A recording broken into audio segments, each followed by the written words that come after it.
is that the Ukraine conflict was something that China did not want to see. And this is a very important point because it aims at two purposes. Number one, it was to the West and the United States that China had no role in making the conflict. And second, it was a statement to Russia too, that its use of force was not a preferred option for China. So this is a very important, something China has no role, and China would rather not to see it that way.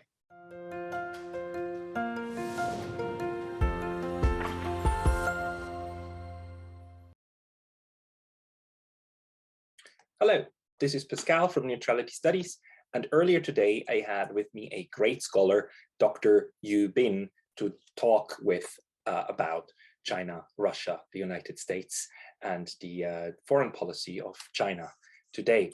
Dr. 𝗦𝘂𝘂𝘁𝘂𝘁 earned his Ph.D. from Stanford University. He's a senior fellow of the Russian Studies Center of the East China Normal University in Shanghai, and a senior fellow of the Shanghai Association of American Studies. 𝗦𝘂𝘂𝘁𝘂𝘁 is the author and co-author of 6 books and more than 150 book chapters and articles in journals, including World Politics, China International Strategic Review, Russia and Global Affairs, and many more. Dr. 𝗦𝘂𝘂𝘁𝘂𝘁 has also been a regular contributor to the quarterly online journal Comparative Connections on Russia, China, and Central Asia. He's currently working on a book, a manuscript entitled Beijing and Moscow in Search for a Normal Relationship. So with Dr. 𝗦𝘂𝘂𝘁𝘂𝘁, I then talked about mainly his 2 recent articles that are highly interesting that he published in the last 2 months. One is called China's Neutrality in a Grave New World. And the second one is Ukraine Conflict Deja Vu and China's Principled Neutrality, both of which are linked in the comments. So here's the talk with Dr. 𝗦𝘂𝘂𝘁𝘂𝘁 and his interpretation of what's going on. Enjoy. Dear Dr. 𝗦𝘂𝘂𝘁𝘂𝘁, thank you very much for joining me today. Thank you. This is an honor to join your forum. I think your effort, this Neutrality Institute is very, very important because now the notion of neutrality is what I say endangered species, and in the age of be with us or against us. I think this is a great forum that people would discuss this quite noble notion of being neutral in international conflict. Thank you again for this opportunity. Thank you for your kind words. Maybe let me start with Sweden and Finland, which are 2 countries that we, I think, just lost or probably lost as neutrals in Europe. But reading your article, I think that there's a strong argument to make that we might have gained actually China as a state that joins the group of neutrals, at least in this particular conflict. Could you maybe explain to our viewers why you are interpreting China as quote unquote neutral at this moment? Let me have a quick clarification of the concept of neutrality. The notion of neutrality actually is seldom used by the Chinese. The government's policy pronouncement, scholars, think tank people talk about China's policies towards the Ukraine crisis, but they seldom use the term neutrality alone. Most of the time, or instead, they use the notion of impartiality, fairness, above board, transparency, balance or balancing act, but seldom use neutrality. But I think for the sake of simplicity and accuracy, I coined the term principled neutrality, which is the title of my one of my recent article, The Ukraine Conflict Deja Vu and China's Principled Neutrality. So I think this really means neutrality of Chinese characteristics. And in regard to the Ukraine crisis, I think there are several major components that I want to quickly lay out. This Chinese policies or the principle of neutrality. Just a few hours into the Russian military or special military operation in Ukraine, the Russian Foreign Minister Lavrov called his Chinese counterpart, Wang Yi, and he briefed him about the special military operation.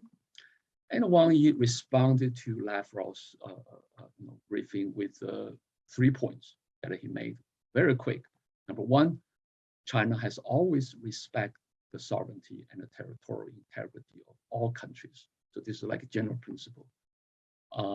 Number two, China recognized the complexity and special historical context of the Ukraine issue, and that Russians' security concerns are legitimate. So the second point is really address Russians' problem if the first one is really aims at the Ukraine situation. The third point Wang Yi made was that China supports a balanced, effective, and a sustainable European security mechanism, and should be established through dialogue and negotiations. So these are the 3 points that the Chinese foreign minister quickly laid out. In the next 2 days, I think Wang Yi added 2 additional points. So number 4 is that the Ukraine conflict was something that China did not want to see. And this is a very important point because it aims at 2 purposes. Number 1, it was to the West and the United States that China had no role in making the conflict. And second, it was a statement to Russia too, that its use of force was not a preferred option for China. So this is a very important, something China has no role, and China would rather not to see it that way. And finally, Wang Yi added the 5th point, which is the role of United Nations. The UN Security Council should play a constructive role in resolving the Ukraine crisis. So the Chinese position towards Ukraine was not a simple notion of neutrality, but with specific steps for crisis management and a crisis resolution.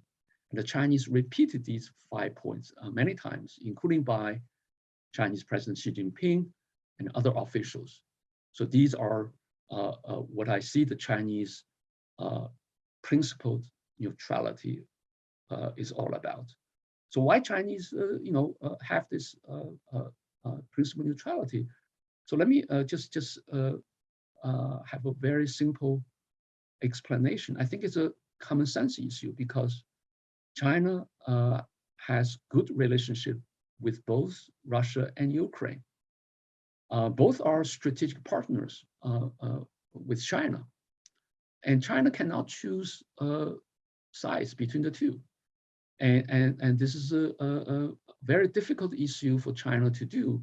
If you have 2 friends fighting, is it good to give a knife to one of them, let him kill the other one?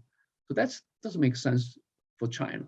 And this is not just for one Ukraine issue. It's not for Ukraine crisis. China has had good relationship with all the former Soviet republics, now independent states. Let me give you an example. In 2008, when there was a brief 5 days war between Russia and Georgia, the Chinese also adopt the position of principled neutrality. China continued to maintain good relationship with both sides now, with Georgia too. So this is the Chinese consistent policy. And in the case of Ukraine, Ukraine is very important economically, diplomatically, and the 2 countries have very good relationship. In the early days of the Cold War, Ukraine actually provided China with lots of military related technology and hardware, some of things that even Russia was reluctant to provide China with. And more recently, I think Ukraine has become a very important hub for China's external economic activities, like the Belt and Road Initiative. So increasingly, Ukraine played a vital role for China's foreign policy and foreign economic policy. So this is the state of affair that China has had with both sides, and that at least partially explain China's principle of neutrality. So let me stop here. If you have any questions. Yes, thank you. To me, this makes sense. And, in neutrality studies, we usually differentiate between permanent neutrals or permanent neutrality of the kinds of Switzerland and Austria that promise to be neutral, whatever happens toward whatever war in the future, never mind what. On the other hand, we've got what's called situational neutrality, which was a very important concept, especially in the 17th, 18th, and 19th century, when great powers would choose to remain neutral in this war, but not in that war. And they never promised to always be neutral, right? The idea here then was that if a state, a big power, chooses to remain neutral, then the laws of neutrality apply, the international laws of neutrality apply all the same, never mind that it's a big power, whether it's permanent or not.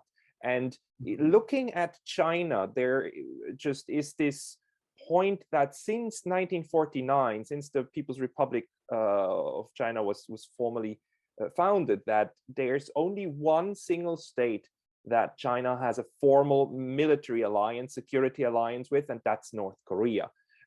Apart from North Korea, the PRC never created a strong military alliance in the sense of if you're attacked, then I will help you, and vice versa.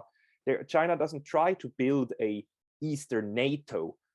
Actually, in its white papers, it says explicitly China rejects alliance building. So do you see the current stance that China is taking, that you call principal neutrality, as specifically geared towards this conflict here, or does it tie in with the larger security strategy of China? Okay, very good questions, and I think it has several components. Let me start with the European tradition.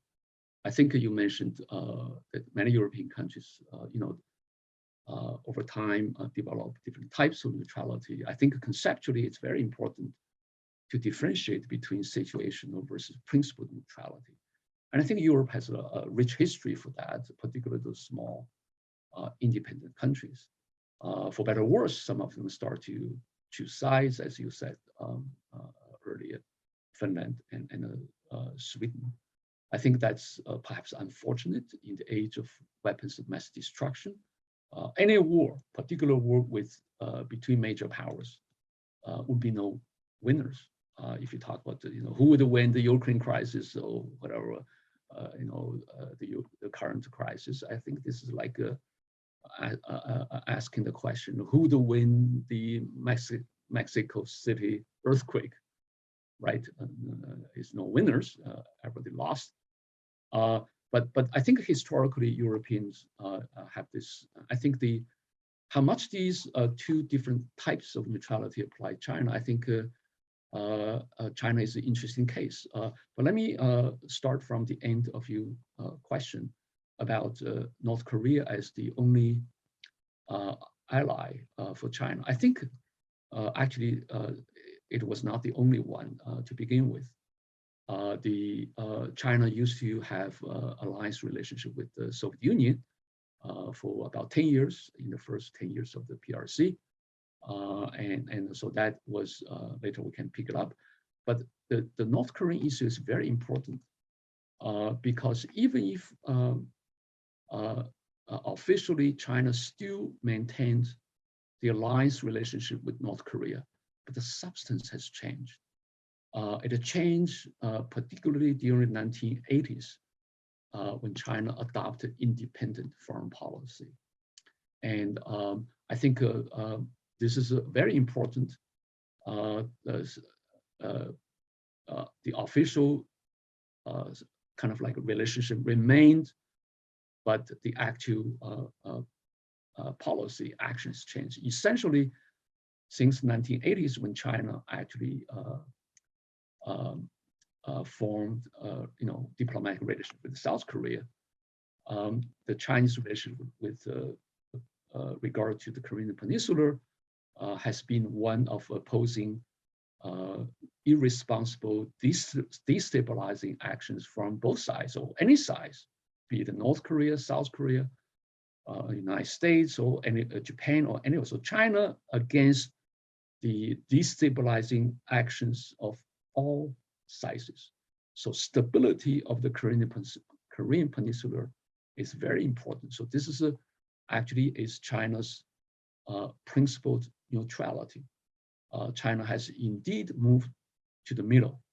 If you look at the Chinese track record, China has been very active for many years in diffusing the nuclear crisis of several times. China sponsored, for example, the six-party talks for about 10 years. Eventually, the Bush administration failed to, and North Koreans too, live up to their promise. But this policy remains alliance, but with the conditions. The Chinese would not like to see anything that would destabilize the Korean Peninsula. So this is for that. But let me move to the Chinese policy towards Ukraine, whether this situational neutrality applies to China. I think there are a simple answer, and then there's more complex historical reasons. For one thing that I just mentioned, in 1982, China adopted the independent foreign policy, which really means China would stop allying with either side of the Cold War. 82 was still a time of the Cold War. China used to strongly sided with the former Soviet Union, and then switched to the Western side, the United States. But now China's policy since 1982 has been one of independent foreign policy. So this sounds like a situational, but being independent itself is a principle.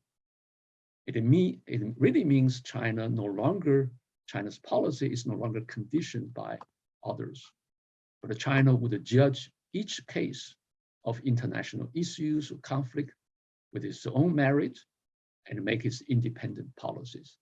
So China is not something that would surrender its sovereignty to others. So this is not necessarily,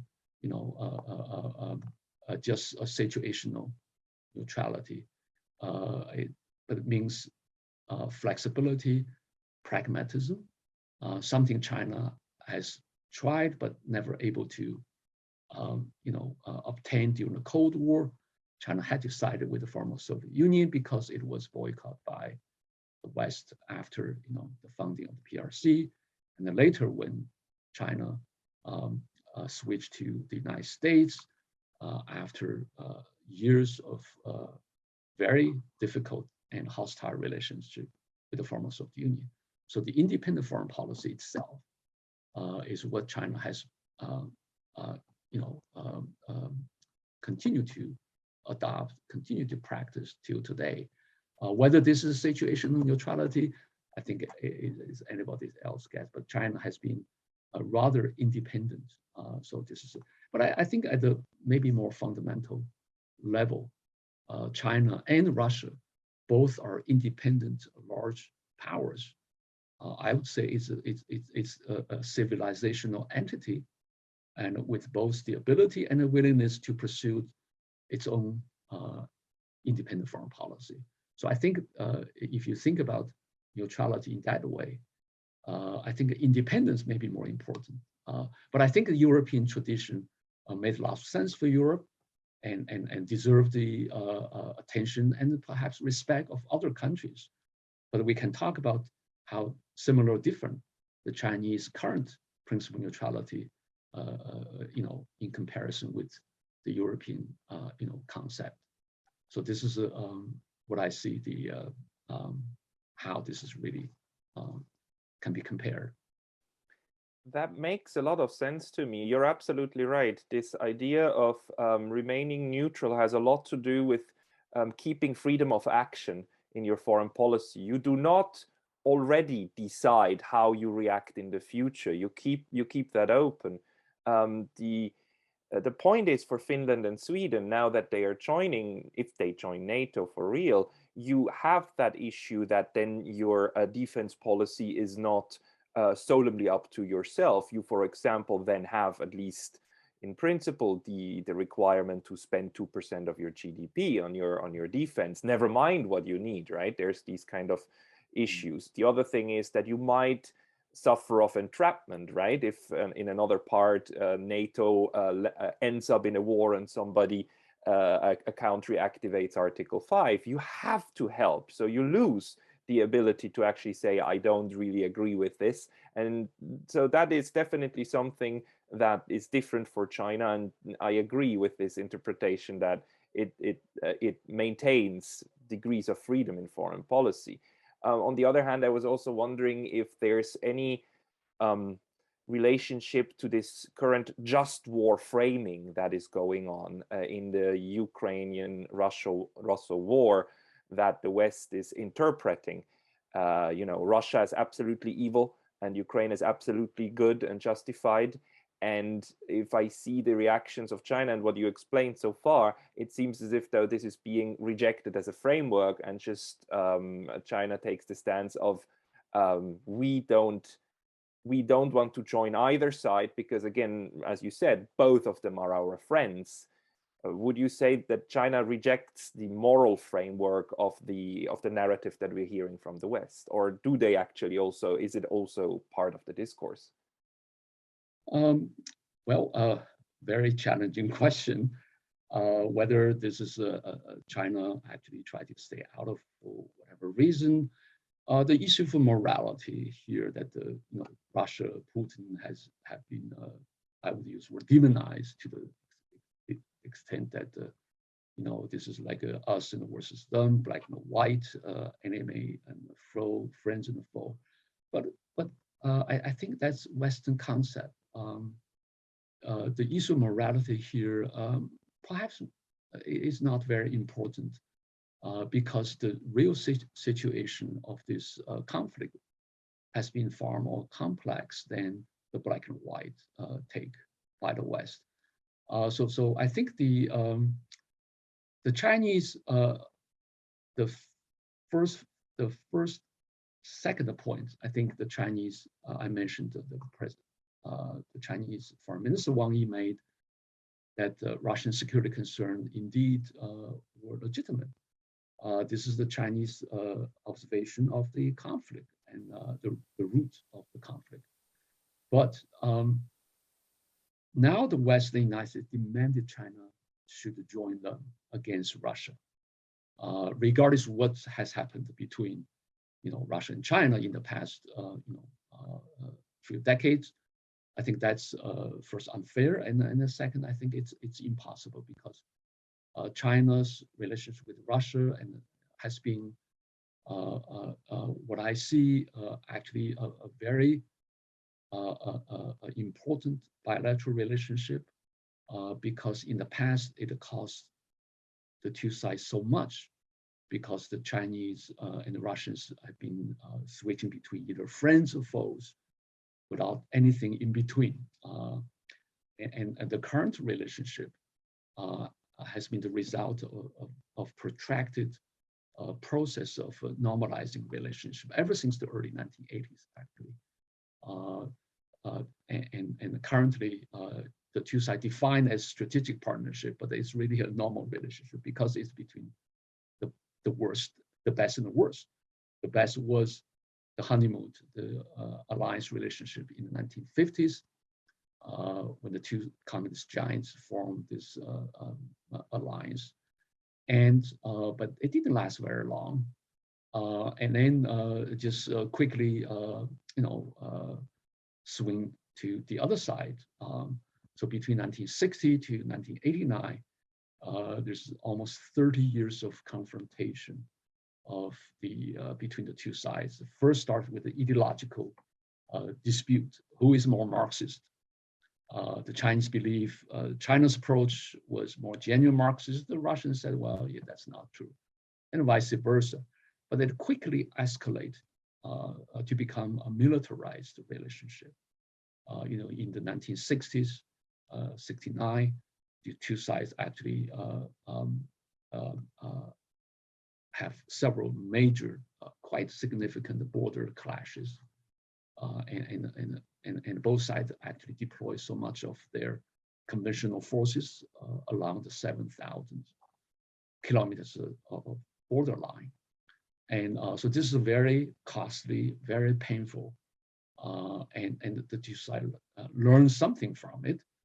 So they start to normalize their relationship, starting from the early 1980s. I think 82 was a turning point. China adopted the independent foreign policy, and the passing of the Soviet leader Brezhnev provided opportunity for the two sides to have some contact, and then negotiations about some of the specific issues, which last for 8 years until 1989. So that was the beginning of the current normal relationship between the best and the worst. So this is what I see. But over time, the two countries actually developed many areas of their formal relationship. And on the eve of the Winter Olympic in Beijing this time, Putin traveled to China. The two sides actually put in writing that their cooperation would have no limits, no forbidden zone, and no ceiling how far this cooperation can go. I think this is I think it was interpreted as an alliance relation, which is not true, because any military alliance would have to have one interlocking mechanism. That is the automatic commitment of the security of one country by all other countries. If one country was attacked, all others should jump in, just like a hockey game. People jump to each other to fight. So that was the typical military alliance, but that mechanism is not there in the Sino-Russian strategic partnership. So I still believe that both sides continue to maintain a high degree of flexibility, and they consult, they coordinated, but they are not committed to each other's confrontations or relationship with the third party. So that's it's what I see as a normal relation. But the Western countries do not take that. Say, well, if you talk you have no limits, it means you're military alliance. So you have to abandon your relation with Russia to join us. That's not the case. I think the Chinese-Russian relationship is somewhere in between. It is, just like a normal relationship. I think one of the most important issues that I want to say, make a quick points, is the border issue. And as I mentioned, there are 7,000 joint border kilometers common border. It dropped to 4,000 kilometers after Soviet collapse. But the issue is still there. If you added several Central Asian states with the former Soviet republics, and they still have the border issue. So right after Soviet collapse, the Russia, China, together with the three Central Asian countries, they formed the so-called Shanghai Five in 1996. They tried to continue the process of normalizing border relationship that includes demilitarization, increasing confidence or confidence building, and a periodical survey or inspection of the joint borders between the five parties. So by June 2001, Shanghai Five actually became Shanghai Cooperation Organization, which functions till today. So Western countries tend to argue, well, the ICO, Shanghai Cooperation, was Russian-China's military alliance. That's really far from the truth. ICO does not have any security mechanism, like automatic commitment. It's more like a forum that the members of the Shanghai Cooperation Organization would work jointly on those issues of security, mostly anti-terror and law enforcement. Later, it added more dimensions like cultural, educational, sports, health, public health, and economic development. So these are the issues Shanghai Cooperation tried to do. It's not like NATO. In fact, Russia and China check each other in Central Asia with the Shanghai Cooperation Organization. But the issue of the border actually has been really maintained, kind of a stability and a peace between all sizes. And this is an important point.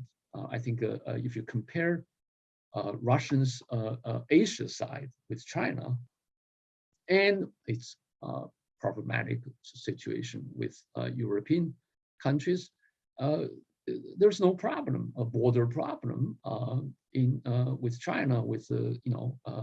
It has been kind of jointly managed instead of working out a solution that benefited both sides. I think after Soviet fall, Russia has been treated as a defeated state, and Western country first promised that with not a 1 inch eastward expansion, and then they. After Soviet fall, they see, well, Soviet Union was gone, we do whatever we want. So now they don't even say, well, we never say that.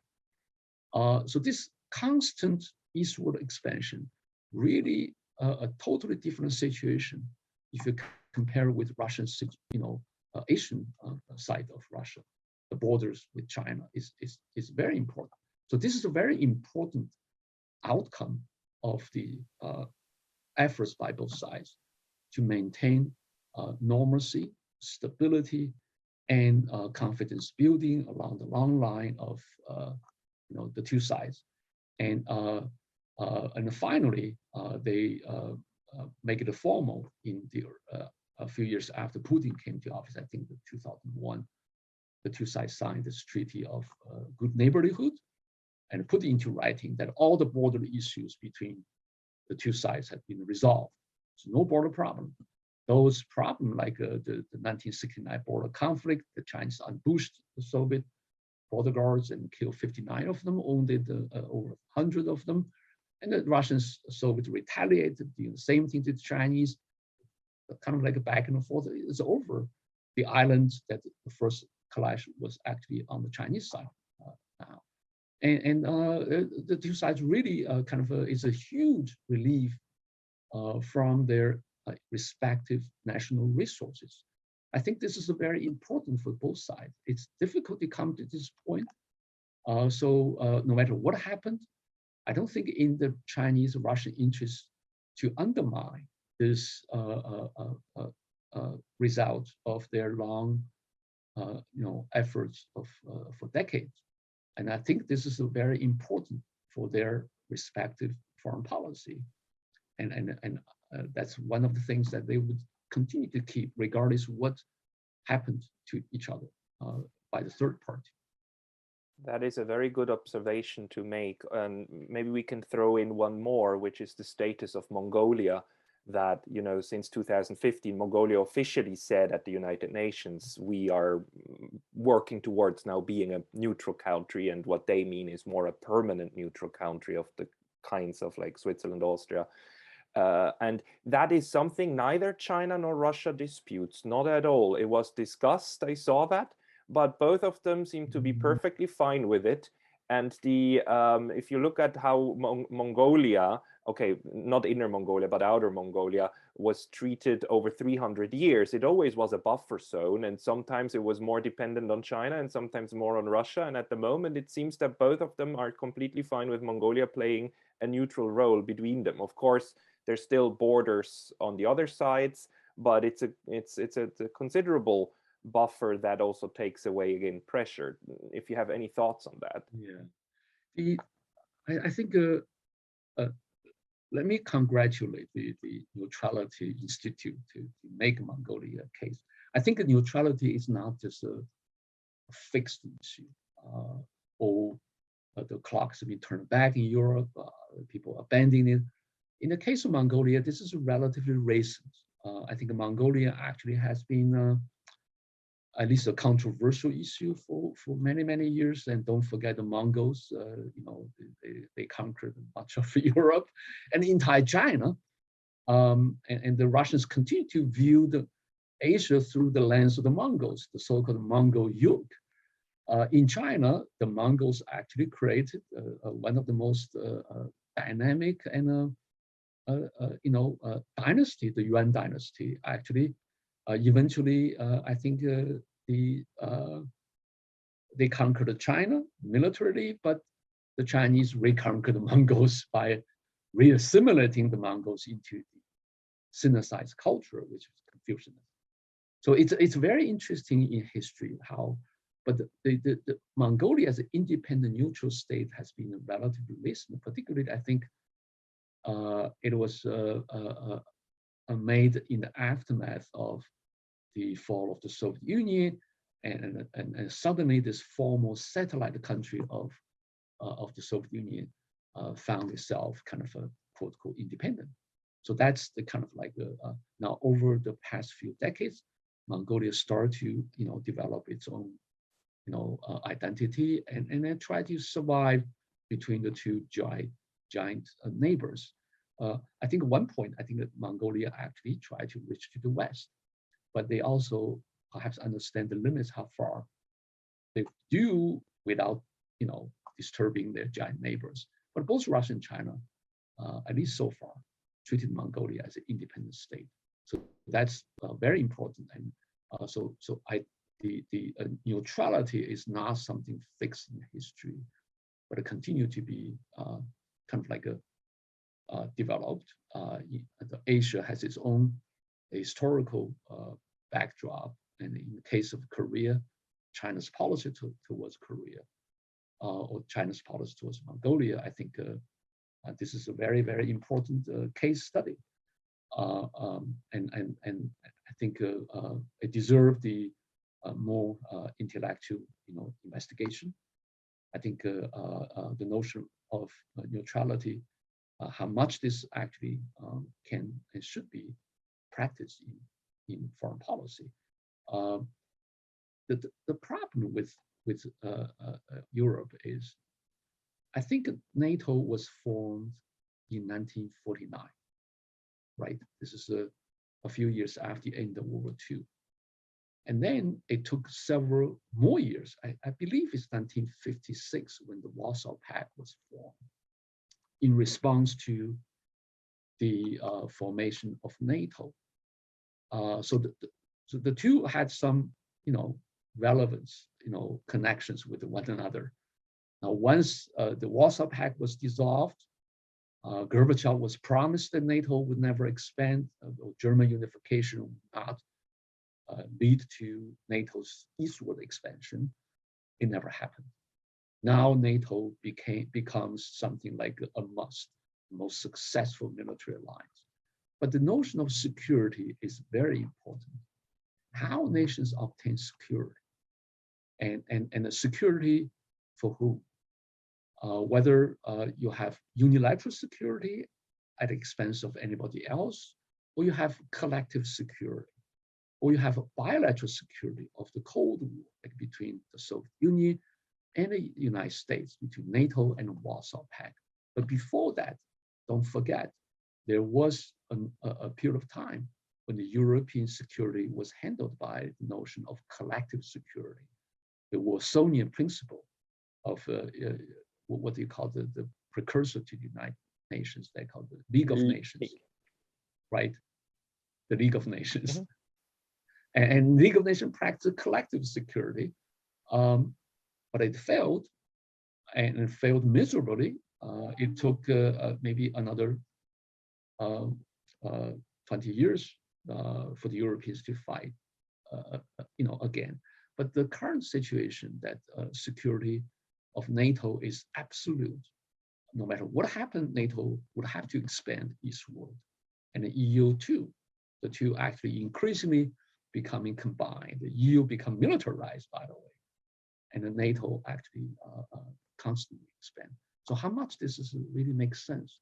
I think it's in the age of weapons of mass destruction and artificial intelligence. I think we have to be really open-minded with these things we take for granted, and the security for whom? How could we have security for others? To what extent you can achieve your own security without jeopardizing other side security? So these are both policy and philosophical, theoretical questions. And I believe the Neutrality Institute that you run is a great forum that we should, explore how much, the notion of security, neutrality can be handled. So this is a great enterprise. I really want to thank you for, initiating this effort. Thank you very much for that. I think this is a very good moment to maybe stop the first part of this discussion. We will have another part where we talk about a bit more about these philosophical issues. But until here, thank you very much for taking the time. Thank you. Okay.